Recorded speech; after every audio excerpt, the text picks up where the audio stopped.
Guys मैं आपको एक वीडियो दिखाने वाला हूँ और वो आप एकदम ध्यान से देखिएगा और समझिएगा। ये सिर्फ मुसलमानों के लिए है, प्लीज इसे समझिए। ये सिर्फ 5 उंगली का खेल है। आप सुनते होंगे CAA, NRC, NPR और सोचते होंगे ये खेल क्या है, इतने सब शब्द हैं, समझ नहीं आता। वैसे बड़ा साधारण सा खेल है। मैं आपको समझा देता हूं। ये सिर्फ 5 उंगली का खेल है। 5 उंगली की यात्रा समझ लीजिए, ध्यान से समझिएगा और फिर समझाइएगा भी दूसरों को। ये यात्रा शुरू होगी सबसे छोटी उंगली से। बड़ा साधारण सा काम होगा। अप्रैल के महीने में आपके घर कोई आएगा, सरकारी कर्मचारी, हो सकता है स्कूल के टीचर कोई आए, कहेंगे हमें आपके घर सिर्फ गिनती करनी है कितने लोग रहते हैं। बस नाम पूछेंगे, कब पैदा हुए ये पूछेंगे, ये भी पूछेंगे कि आपके माता पिता, चाहे हैं या नहीं है अभी, वो कहां पैदा हुए थे, कब पैदा हुए थे।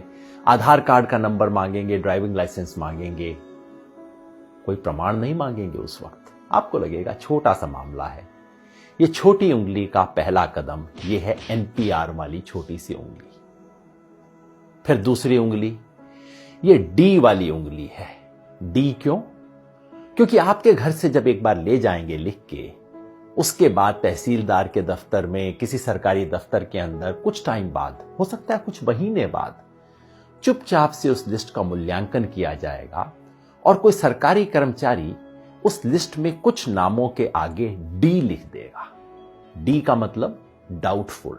डाउटफुल का मतलब संदेहास्पद, जिस पर शक है। किस बात का शक है? कि ये भारत के नागरिक दरअसल हैं नहीं। भाई कैसे फैसला होगा? कानून में कहीं नहीं लिखा कैसे फैसला होगा।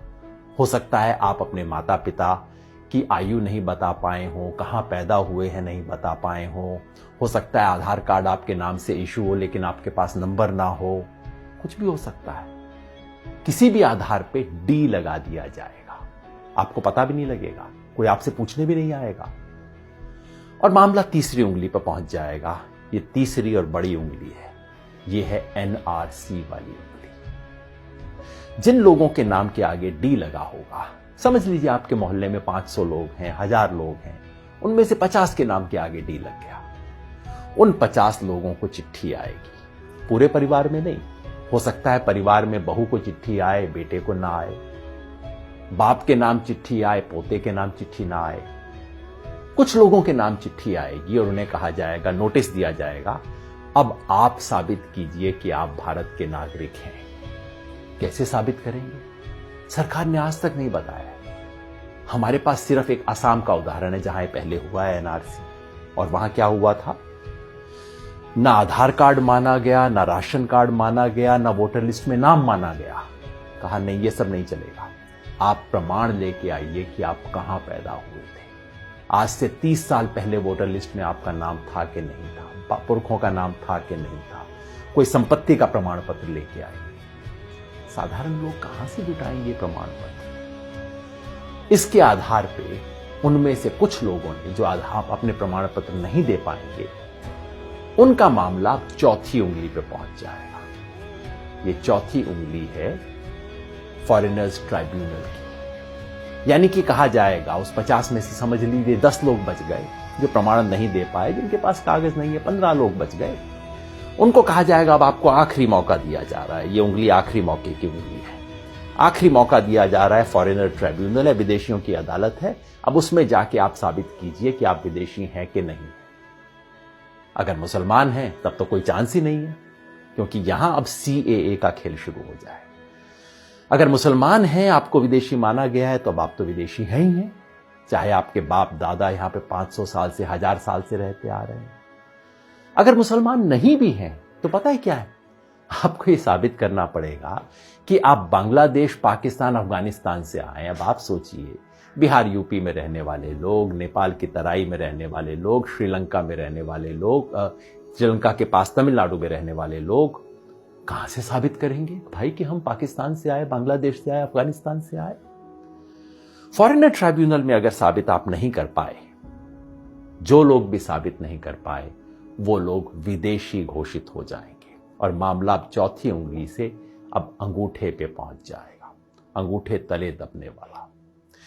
ये है डिटेंशन सेंटर। डिटेंशन सेंटर का मतलब जेल, विदेशियों के लिए बनी हुई खास जेल। भारत सरकार इसके नियम बना चुकी है। डिटेंशन सेंटर असम में बन चुका है, कर्नाटका में काम करना शुरू कर चुका है, बाकी 10 राज्यों में बन रहे हैं डिटेंशन सेंटर। जिस व्यक्ति के पुरखे पता नहीं कब से यहां पे रहते आ रहे होंगे, उसे अपनी ही मिट्टी में विदेशी बना के डिटेंशन सेंटर में डाल दिया जाएगा। यह है खेल। शुरू होगा छोटी उंगली से, एनपीआर से, और खत्म होगा कुछ लोगों के लिए। हो सकता है 1000 में से 1 लोग, हो सकता है 1000 में से 2 लोग डिटेंशन सेंटर में बने। क्या ये चाहते हैं? अगर नहीं चाहते तो इसे रोकने का एक ही तरीका है। ये 5 उंगली का खेल कैसे रुकेगा? जैसे ही पहली उंगली मोड़ने की कोशिश हो, आप 5 उंगलियां कर लीजिए बंद, मुट्ठी लीजिए कस और उठा दीजिए अपना हाथ। विरोध करना होगा, यानी कि जब पहली उंगली उठे एनपीआर वाली, एनपीआर का बायकॉट करना होगा। पूरे देश में जो नागरिकता संशोधन के बारे में आंदोलन चल रहे हैं, उन सब ने मिलकर कॉल दिया है। हम भारत के लोग, we the people of India, जो देश के 120 से ज्यादा संगठनों ने इकट्ठा होकर बनाया है, सब ने कहा है कि एनपीआर का बायकॉट करें। यानी कि जब आपके घर में कोई टीचर आए, कोई सरकारी कर्मचारी आए एनपीआर का डेटा लेने, प्यार से बात कीजिए। इससे बुरा बात करने की जरूरत नहीं। पानी पिलाइए, चाय पिलाइए, नमकीन भी खिलाइए। नमक खिलाना बहुत जरूरी है, क्योंकि ये संविधान का नमक खाते हैं, याद दिलाना है। ये कर्मचारी इस देश के कर्मचारी हैं, किसी पार्टी के नहीं है। सब कुछ दीजिए, प्यार से कीजिए, लेकिन कागज नहीं लिखवाएं। कागज में कोई सूचना नहीं देगी, क्योंकि एक बार सूचना दी फिर मामला आपके हाथ से बाहर। कागज नहीं लिखवाएं। और अगर वो कहें कि ये तो कानून है, आपको करना पड़ेगा, उन्हें प्यार से कहिए, मास्टर जी आपकी बड़ी इज्जत कर रहे हैं, लेकिन क्या करें, महात्मा गांधी की इज्जत थोड़ा ज्यादा करें। इस देश के राष्ट्रपिता ने कहा था कि अगर कोई असंवैधानिक, अन्यायपूर्ण कानून है, उसका विरोध करना हमारा अधिकार ही नहीं, हमारा कर्तव्य भी है, हमारा हक भी है, हमारा फर्ज भी है। इसी रास्ते पे हमें चलना होगा। याद रखिए, हम संविधान बचाने नहीं, एक हाथ में तिरंगा, दूसरे में संविधान, मन में अहिंसा और जन गण मन का ध्यान। इसी रास्ते पे हमें चलना है। ये लड़ाई में हम लड़ेंगे और निश्चित जीतेंगे।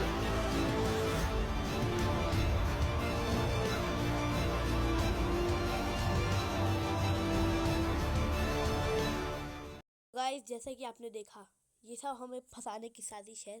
तो आपके पास जो भी कोई इन्फॉर्मेशन पूछने आए, आप उसे कृपया मत दीजिए। इसे समझने की कोशिश कीजिएगा और इसे शेयर ज़रूर कीजिए इसे बहुत लोगों तक। Thanks for watching.